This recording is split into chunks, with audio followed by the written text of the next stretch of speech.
Hello guys, welcome to today stents YouTube channel. Guys, volunteers ఎవరైతే ఉన్నారో వాళ్ళందరికీ కూడా ఒక చిన్న గుడ్ న్యూస్ అని చెప్పుకోవచ్చు. అదేంటంటే మనకు లాస్ట్ గవర్నమెంట్లో అంటే జగన్మోహన్ రెడ్డి గారి గవర్నమెంట్ ఉన్నప్పుడు మనకు ఈ వాలంటీర్ల వ్యవస్థ అనేది కొత్తగా తీసుకొని రావడం జరిగింది.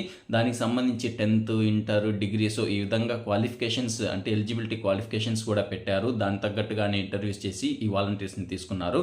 అయితే ఇప్పుడు టీడీపీ గవర్నమెంట్ అంటే కూటమి ప్రభుత్వం అనేది ఏర్పడింది కాబట్టి వీళ్ళు ఈ గవర్నమెంట్ వచ్చిన తర్వాత ఈ వాలంటీర్ సిస్టమ్ని తీసేస్తారు, వాళ్ళందరినీ కూడా తీసేస్తారు అనే ఒక అపోహలు అనేవి సర్క్యులేషన్లో వచ్చాయన్నమాట.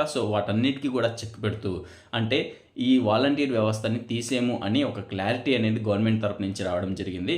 ఎవరైతే వాలంటీర్స్ ఉన్నారో వాళ్ళందరూ కూడా బాధపడాల్సిన అవసరం లేదు, వాళ్ళని తీయరు. వాళ్ళని గవర్నమెంట్ శాఖల్లోనే రకరకాల డిపార్ట్మెంట్స్ ఉంటాయి కదా, వాళ్ళల్లోనే మీ క్వాలిఫికేషన్కి తగ్గట్టుగానే మీకు ఒక ట్రైనింగ్ అనేది ఇచ్చి ఒక హయ్యర్ పొజిషన్లో పెట్టడం అనేది జరుగుతుంది. కాబట్టి మిమ్మల్ని తీసేస్తారు అనేసి మీరేం బాధపడకండి. అలాగే ఇంకో అప్డేట్ ఏంటంటే మనకు 2 months నుంచి వీళ్లకు జీతాలు అనేవి ఇవ్వలేదు అనేసి అంటే జరుగుతుందన్నమాట. దీనికి సంబంధించి కూడా అప్డేట్ అనేది వచ్చింది. అదేంటంటే తొందరలోనే వీళ్ళకి 2 monthsకి సంబంధించినటువంటి జీతాలు కూడా డైరెక్ట్గా మీ బ్యాంక్ అకౌంట్లోనే పడతాయి. దానికి సంబంధించి కూడా క్లారిటీ అనేది ఇవ్వడం జరిగింది. అయితే కొన్ని టెక్నికల్ రీజన్స్ వల్ల, కొన్ని సాంకేతిక కారణాల వల్ల మీకు ఈ శాలరీ అనేది డిలే అయ్యింది అనేసి చెప్పుకొచ్చారు. తొందరలోనే మీ శాలరీ కూడా క్రియేట్ అవుతుంది. అలాగే మిమ్మల్ని తీసేరు, మీ ఉద్యోగాలు అనేవి మీకే ఉంటాయి.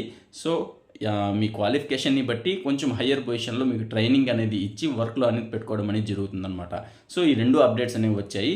వెంటనే మీకు అందియాలనే ఇంటెన్షన్తో ఈ వీడియో అనేది ఇచ్చేసాను. ఇలాంటి ఇంకా మంచి వీడియోస్ ఫ్యూచర్లో మీరు పొందాలనుకుంటే, ఏ చిన్న అప్డేట్ అయినా మీకు తెలియాలనుకుంటే మన ఛానల్ని సబ్స్క్రైబ్ చేసుకొని వీడియోస్ని మీ ఫ్రెండ్స్ అండ్ ఫ్యామిలీ మెంబర్స్కి షేర్ చేయండి. నెక్స్ట్ వీడియోలో మళ్ళీ కలుస్తాను గైస్. బాయ్.